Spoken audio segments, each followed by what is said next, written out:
Hi everyone, Janet White here, coming to give you my lowdown on Jurassic World Fallen Kingdom. Comes to theaters today, so if you were interested, you should go see it. I will tell you that unlike its predecessors, Jurassic World Fallen Kingdom falls short. The film opens with the imminent happening of an ELE, an extinction level event. And as we know from Jurassic World, the last movie, the dinosaurs broke free of their bonds, as they tend to do. And now their home, Isla Nublar, is actually in danger. A huge volcano is about to erupt and destroy. And I do mean erupt and destroy. So one interesting little part about the movie is that they attempt to posit the question of, do dinosaurs have the right to live?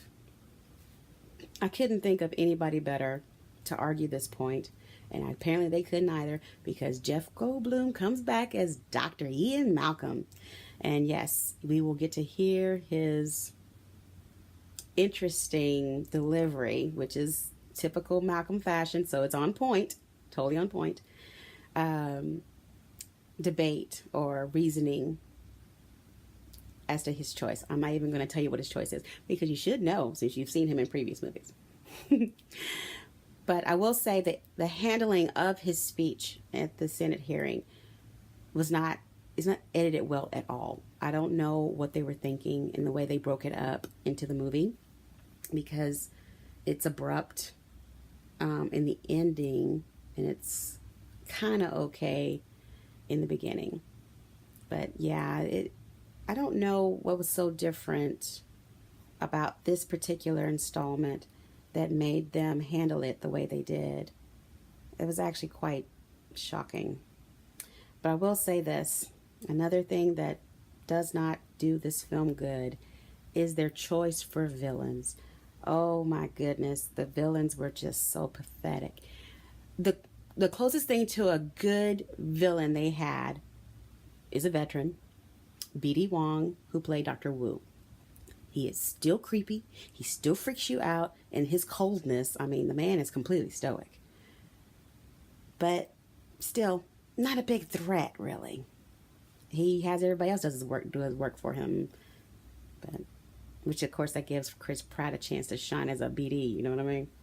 He kicks major butt. I will always say that about his character, Owen Grady. He kicks major butt. So, between Chris Pratt, hot, delicious, good, and Blue, the fabulous raptor, you'll have good moments in this movie.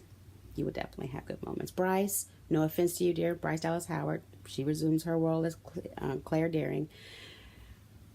You were stronger than you were in the first one, so kudos on that. But I don't think they really got your character right yet.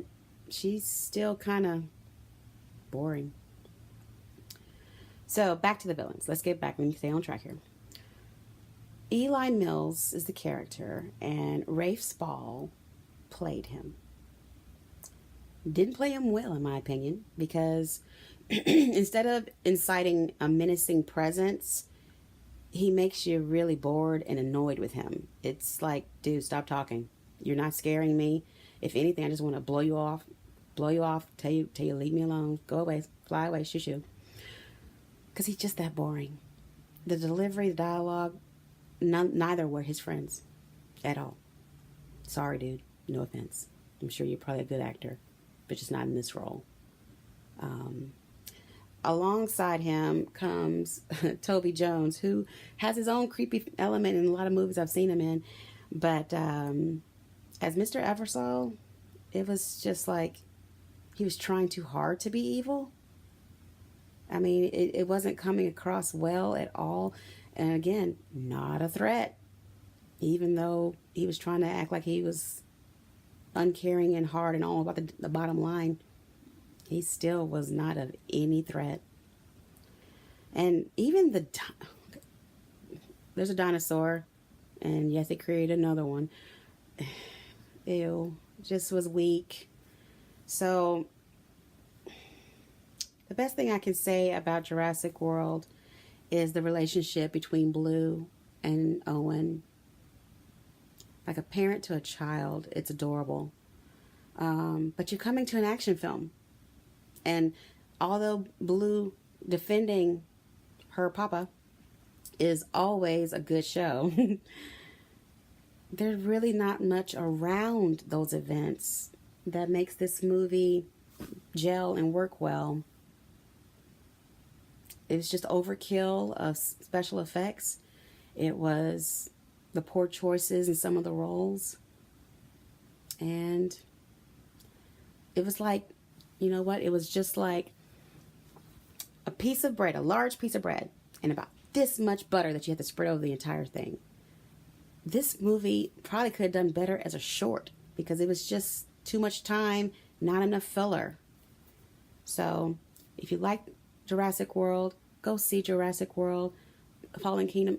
You can still get enjoyment from the film. There are elements that will still be enjoying. Just don't have your expectations too high. And I would really recommend that you do not go in thinking that it's going to be as great as its predecessors. Because it's just not. Well, thanks for listening, and I'll see you next time at the theaters. Enjoy yourselves and have a good weekend. Bye.